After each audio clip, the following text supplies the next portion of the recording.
大家每日走訪都市，有冇一啲地方成日會行過，但係有冇細心留意或者觀察嘅呢？我正想講嘅主角呢，就係西港城啦。佢又唔係重建，亦都唔係成座拆除，而係呢一年2025年市政局計劃為西港城進行翻新。不過仍然未得知到工程嘅細節同埋未來嘅發展，而入邊嘅店鋪大部分嘅租期亦都去到5月26號呢就會到期㗎啦。呢一集嘅影片將會記錄西港城入邊嘅面貌。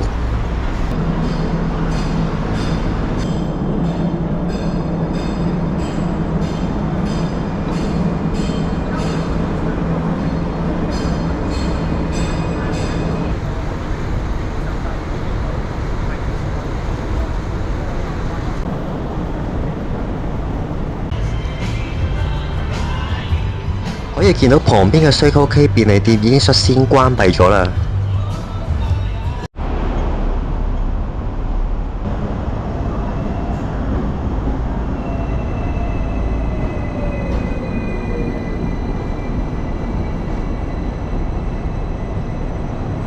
我睇到呢個租約期呢，大部分嘅商店都去到26號嘅啫。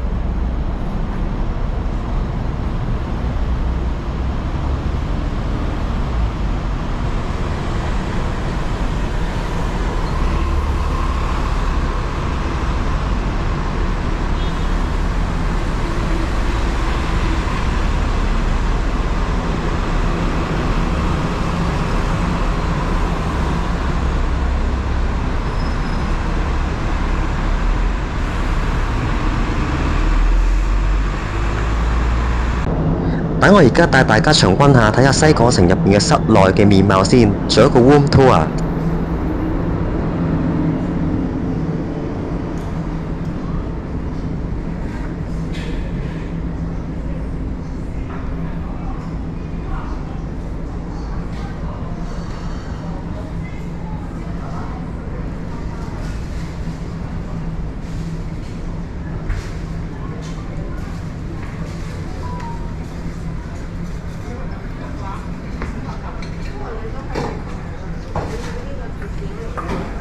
地面層嘅店鋪主要包括餐廳、甜品店、模型店，甚至乎係花店、婚紗店同埋飾物擺設店等等。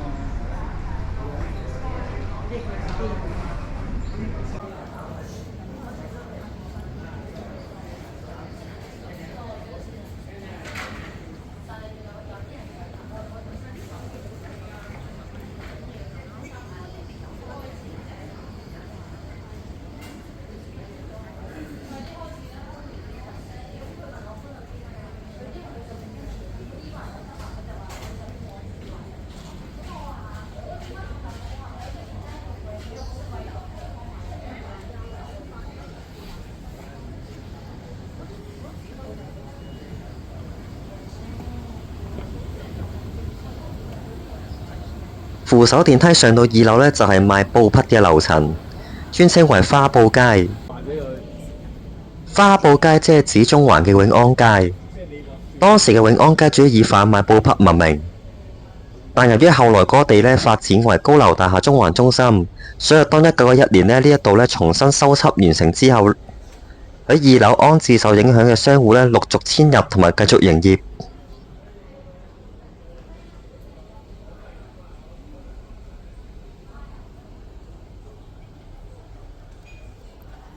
雖然花布街收到通告喺10月底要遷出，但布匹行業同埋店鋪命運呢就不知道何去何從啦。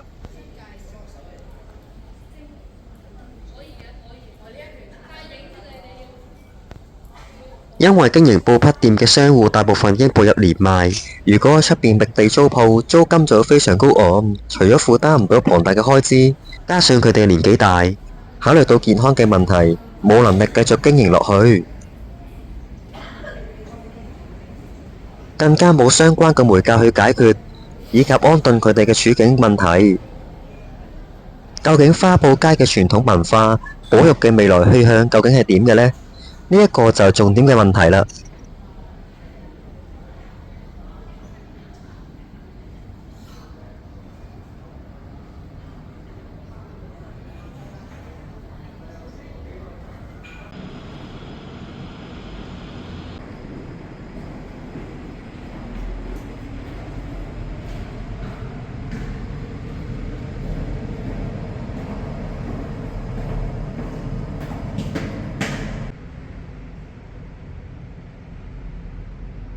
西港城嘅建築呢，具有愛德華嘅風格，窗戶同埋大門呈圓拱形，鋪上紅磚嘅牆。佢嘅前身呢，就係街市同埋海事處總部嘅舊址。佢1906年建成嘅，所以歷史呢，可以話十分之悠久。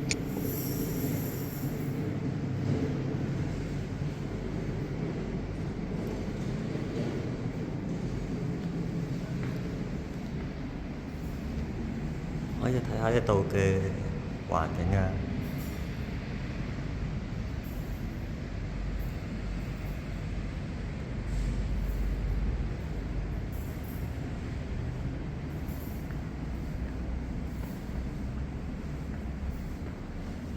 依家就帶大家睇下第3同第4層嘅大舞台飯廳。呢一度呢，就係好多新人喺度舉辦婚禮，同埋連續多年嚟獲榮選為最佳嘅婚宴場地。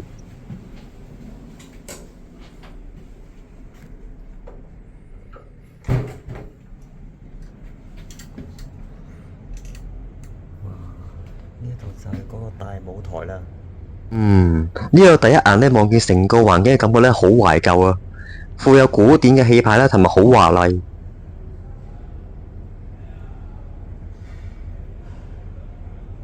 呢度嘅天花呢，設有水晶嘅吊燈。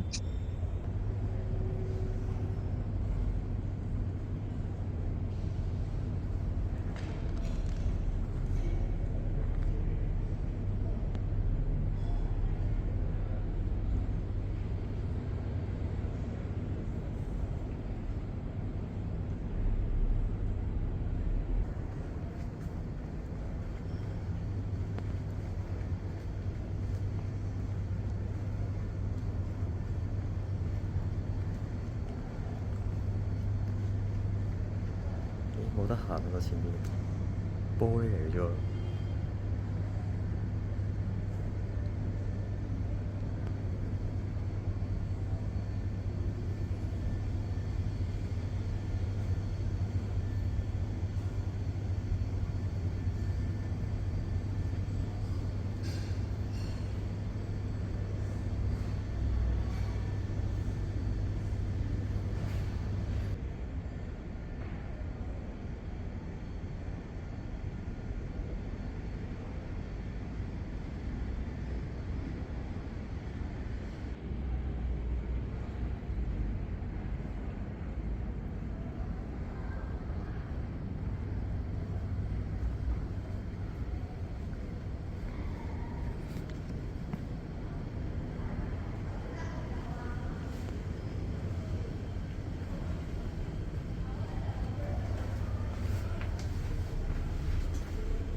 牆上設有木板介紹總督衛奕信爵士主持嘅揭幕典禮，以及西港城嘅歷史簡介。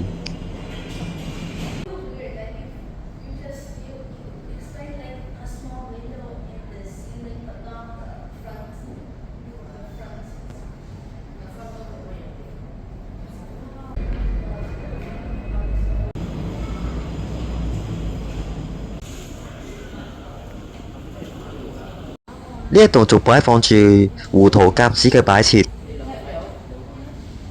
呢個電話亭呢就好復古嘅，有啲英倫風嘅感覺。佢就仿照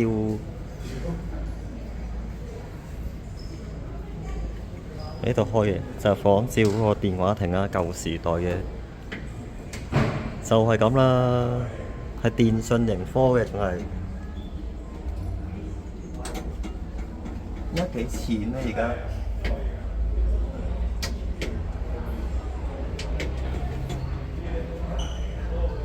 都係入1蚊、2蚊、5蚊或者10蚊就可以去打到呢個電話啦。可以睇翻呢度嘅。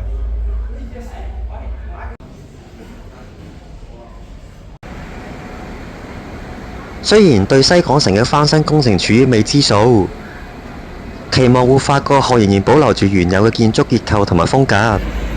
仲有幾日之後，1樓嘅商店會清貨遷出，記得支持小眾行業之外，最緊要嘅就係大家買到心頭好啊！